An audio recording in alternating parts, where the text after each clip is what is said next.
Good evening and welcome to Pakistan Today News from our New York studio. I'm Victoria Lane.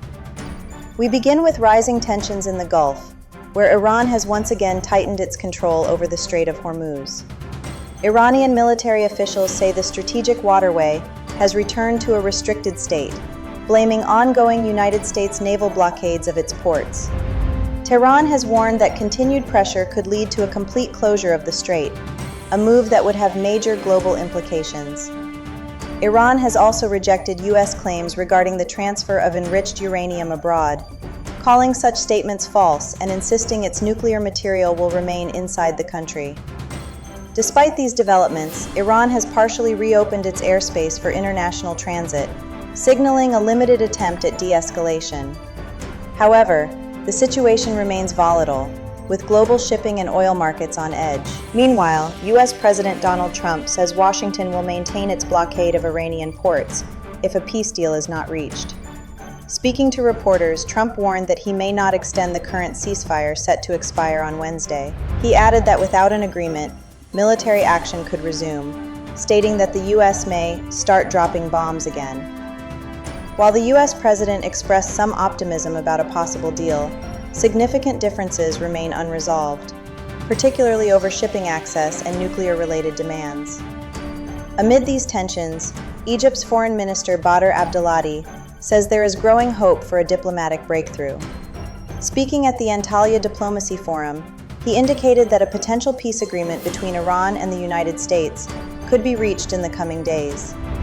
He highlighted that Egypt and Pakistan are actively working as mediators to secure a final deal. Abdelhadi stressed that the ongoing conflict is impacting not just the region, but the global community, and emphasized that diplomatic efforts are being intensified to push negotiations forward. For more on Pakistan's role in these diplomatic efforts, we go to our Islamabad correspondent, Sarah William.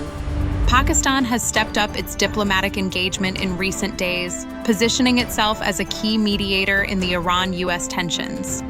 Officials here say Islamabad is working closely with regional and international partners to promote dialogue and avoid further escalation. High-level visits, including military and political leadership, have focused on building consensus for a peaceful resolution. Analysts suggest Pakistan's balanced approach is helping maintain communication channels between conflicting sides. However, challenges remain as both Tehran and Washington continue to hold firm on critical issues. Thank you, Sarah, for that update. In related developments, maritime activity in the Strait of Hormuz has shown some movement. At least 8 oil and gas tankers have successfully crossed the waterway following its brief reopening during a regional ceasefire. According to maritime tracking data, the vessels included crude oil tankers, LPG carriers, and chemical transport ships. Several other tankers were also seen near Iran's Larak Island, a key checkpoint for vessels navigating the Gulf. The crossings come after Iran temporarily eased restrictions, reducing fears of a full blockade, though uncertainty continues to loom. Turning to Turkey, Foreign Minister Hakan Fidan has accused Israel of using security concerns as a pretext for territorial expansion. Speaking at the Antalya Diplomacy Forum, Fidan said Israel, under Prime Minister Benjamin Netanyahu, is pursuing what he described as broader regional expansion in Gaza, the West Bank, East Jerusalem, Lebanon, and Syria. He stressed that lasting peace depends on respecting territorial integrity and allowing neighboring states to live in security and freedom, calling for an end to what he termed expansionist policies. Back home, Prime Minister Shehbaz Sharif has concluded a 3-country diplomatic tour, including a key stop in Iran.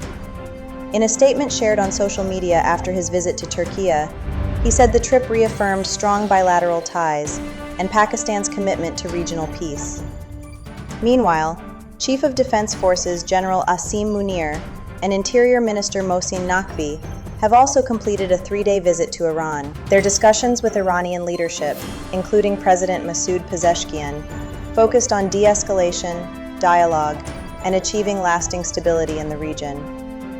Finally, Pakistan International Airlines has announced the launch of its pre-Hajj operation starting April 19. The airline will transport more than 55,000 pilgrims to Saudi Arabia through 191 flights across the country. The first flight, PK-747, will depart from Sialkot to Medina, carrying over 390 pilgrims. Major operations will also run from Karachi, Lahore, Islamabad, Faisalabad, Multan, Sialkot, and Quetta. Authorities say all arrangements have been finalized, with dedicated teams in place to assist pilgrims. The operation will continue until May 21st. Meanwhile, Air Sial has also begun its Hajj services, with its first flight departing from Karachi under the Route to Mecca facility. That's all for now. You're watching Pakistan Today News. I'm Victoria Lane.